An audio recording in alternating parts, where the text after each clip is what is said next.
OCD Radio, Fighting Back Together, available exclusively at www.youhaveocd.com. Hi, and welcome to OCD Radio. I'm your host, Ali. Today I want to talk to you guys about what you can do daily to maintain a good quality of life and not let OCD get to you too much. This is basically a tips podcast, and I'll show you how you can lead a normal, productive, highly functional life where you have OCD but you're not bothered by it.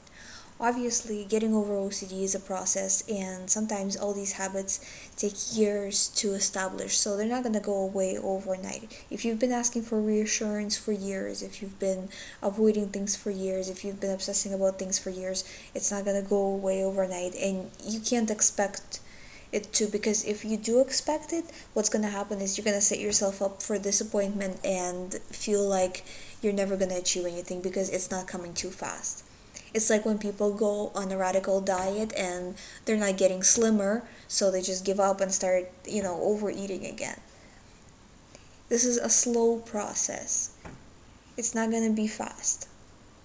For you to feel like you are in a recovery zone, it would take anywhere from 6 months to a few years. It's not going to be quick. So don't set yourself up to thinking that it's going to happen right away. I'm going to feel better. This is it. I'm going to do it. Yes, you should do it, and you should strive every moment to do it, but it's not going to be that quick. So in the meantime, here's a few things that you can do to live a productive life, a normal life, and not have OCD rule your life day to day. First of all, never stay in bed. No matter how bad you feel, get out of bed. That's the first thing you should do. Every morning, usually OCD feels worse in the mornings. It doesn't give you an excuse to stay in bed and cry and whatever. You have to get out of bed, because the longer you lay in bed thinking about things, the more intense the thoughts will feel, the more powerful the thoughts will seem, the more real the thoughts will seem, and the less powerful you will feel yourself. So you need to show your brain basically that there's more to life than the thoughts you are having. You need to expose yourself to situations. Once you get out of bed, you see your family, you go take a shower, you go outside, you see people, you're gonna stop thinking about your thoughts as much as you would have had you laid in bed and not done anything and just concentrated on thoughts that are not real in the first place. Or irrelevant in the first place, I should say. So that's the first thing. Second of all, always have a list of things you need to accomplish throughout the day. Because what happens is OCD always takes priority over your mind, so sometimes you may forget things that were important to complete in that day. For example, calling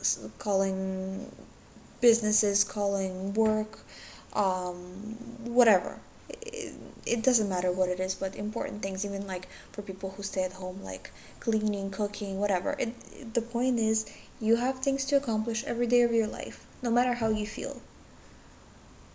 If you have kids or pets or other people you're taking care of, you can't tell them, oh, I'm not feeling well today.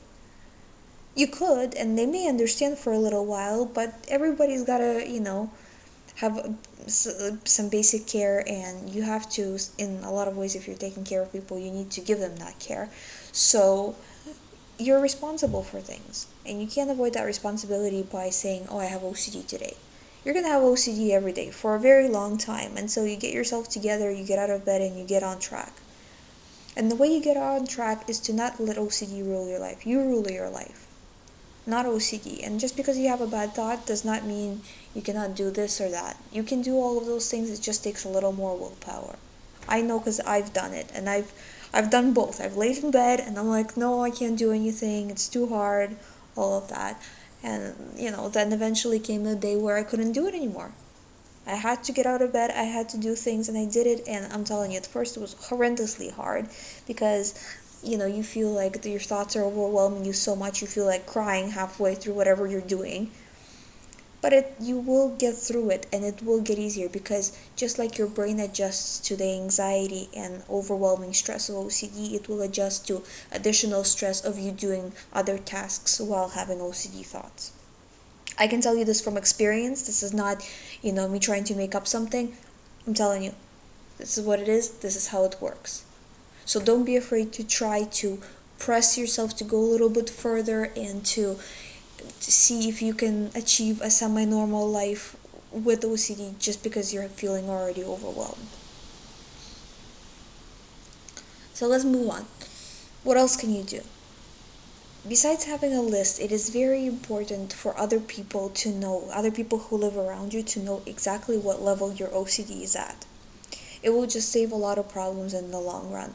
For example, if you're already bothered and somebody's irritating you to no end, they may have a little more understanding, I guess, to let something slide, maybe not bug you so much, maybe leave you alone a little more if they know you're already going through a hard time. So you don't have to describe it to them. Probably at this point nobody's interested in exact details of your OCD because after a while all OCD seems annoying to everybody around us, and most OCD sufferers have experienced this. So you don't have to go into details of exactly what's bothering you, but just tell them, my OCD is very high right now. I just need to go about my business. Please understand if I am, not at my best today. That's all. That's all you need to tell them. And I'm telling you, it's going to make a huge difference in how people treat you, and it's going to make a huge difference for you in maintaining a daily pattern of doing things and, not feeling overwhelmed. Also, like, if you tell people, then some tasks that they can do on their own, they're not gonna try to put on you. So that's a big thing. And then, if you feel more like you can help them, then help them. If not, then it's okay, But I'm not trying to get you guys to do more than you can. I am trying to show you that OCD doesn't need to have all the power over you. You control you, no matter what. No matter what your thoughts tell you, no matter what you think, no matter what. You control your actions, and every day you can make your life better or you can make your life worse. Think about it. What did you do today to make your life better? What did you do today to make your life worse? Even in terms of OCD, laying in bed, doing nothing, thinking about it, feeling sorry for yourself is going to make your OCD worse. It's not going to make your OCD better. But if you fake normalcy and try to live like a, person without OCD, then you're showing OCD who's boss, which is making OCD worse or OCD weaker and making you stronger, which is helping you recover. And after a while of this type of activity, this type of recovery, you will feel better, but it's not going to be right away. And I don't want to, try to tell you that it's going to be right away when it's actually not. But, by taking those steps, you will feel improvement almost right away. But feeling improvement and feeling like you're recovered is obviously two different things. So I'm just telling you, within a week of every day getting up, going about your business, not letting OCD get to you, you will feel a difference. But it will take a lot longer than that to actually feel like you're recovering. Just wanted to let you guys know too that our support program at youhaveocd.com is still open. We're still taking in new clients. So if you want to start talking to me over the phone, if you need any extra help, if you feel like you can't really cope on your own with OCD and you need help, it is only $50 a month for 4 conversations or $30 for one. So let me know and we can be talking anytime. My email is info@youhaveocd.com. Thanks. Have a great day.